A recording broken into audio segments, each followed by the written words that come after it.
kami. Akala namin because of the turmoil of this typhoon that we have been experiencing, babagsakan number. And yet, nung nag-conduct sila ng statistics, lalong dumami. Amen. Praise the Lord for Caleb. That strengthen us to go on. Kapatid, huwag natin tignan ang bundok. Ang tignan natin yung we are on top of the mountain, overseeing. Ito ang magpapalakas sa atin to go on in our church life. Amen. Praise the Lord. Amen. Now, going to the statistic, para mas may time mga saints sa leading brother sa Roqueta. Ang Baguio, so marami na sa inyo siguro nakarating doon, ano? A lot of saints go up there. Yes, Brother Benigno. Madalas pumunta doon. Suki namin yan. Madalas pumunta yan doon. Amen. Praise the Lord. Ang Baguio is situated on top of the mountain. 5,000 above sea level. So, bibiruan kami dyan. Pag nagka-rapturing, mas maiksi na yung biyahe namin. Kasi naka-advantage na kami ng 5,000 feet. Praise the Lord. Ang Baguio ay situated on 5,000 feet above sea level. At ang temperature doon talaga ay malamig. Summer na temperature doon ay temperature nyo ng madaling araw. Oh. Okay, something like 26, 27 degrees. Mainit na sa amin yun. Oh. Pero ngayon, because of the yung calamity na, yung weather natin ay nag-change na. Na-apektuhan na rin ang Baguio.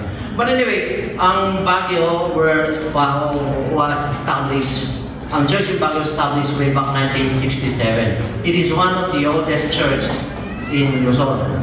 7 churches lang dati noon, kasi ang Metro Manila, one of the 7 is Baguio. Yung outside Metro Manila, siya lang yung pinakamatandang eklesiya. Kasi before the church in Baguio was established, si Brother Lee, madalas sumakit sila sa Baguio. They're conducting their year-end conference, that's December. At nag-hire sila sa lugar, church camp. Doon sila nagkakandak ng conference nila. Then Brother Lee told to the leading brothers in Metro Manila, there should be a golden lampstand here in Baguio. Amen. So the leading brothers from Metro Manila, including si Brother David Tantik Tik-Anya.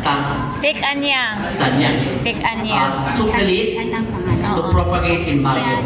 Praise the Lord. There's a family who stood up for the testimony kaya established ang church in Baguio way back 1967. And during the time when Brother Lee nirelease niya yung burden ng New Way for the church start propagating province of Benguet. Ang Benguet ay mayroong 14 localities.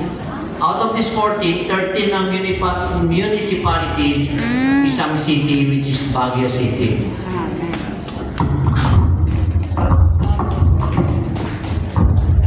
Amen. Praise the Lord.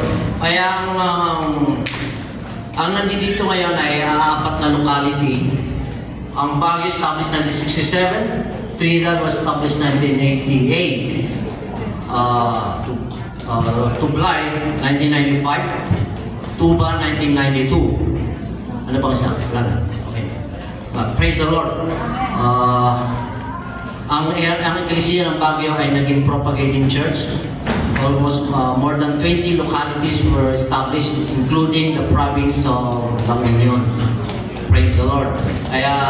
Pero sa ngayon, yung mga churches in Benguet are now also a propagating church.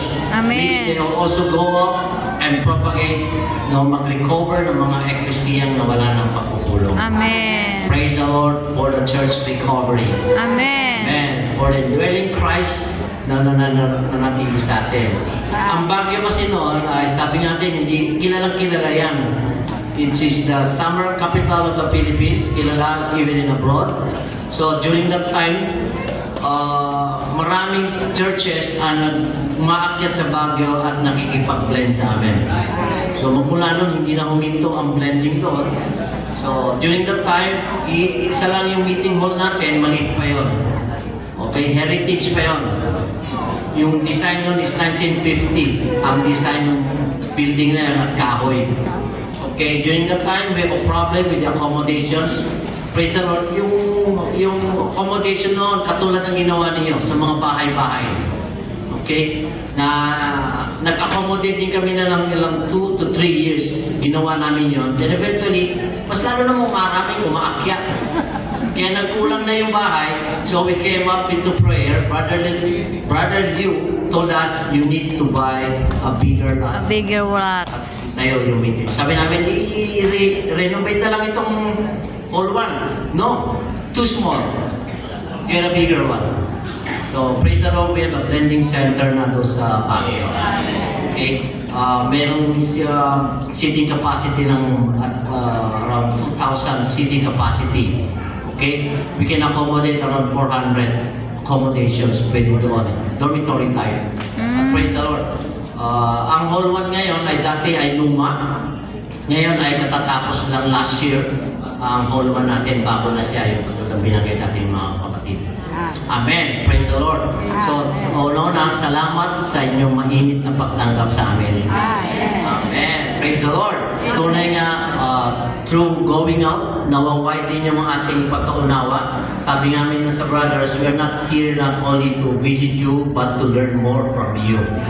Kasi as our brother told us, Raketa is the biggest church number of meeting ones sa entire Philippines. Philippines yan, ha? Philippines yan. Amen. Praise the Lord. And okay. May nakalimutan ba tayo?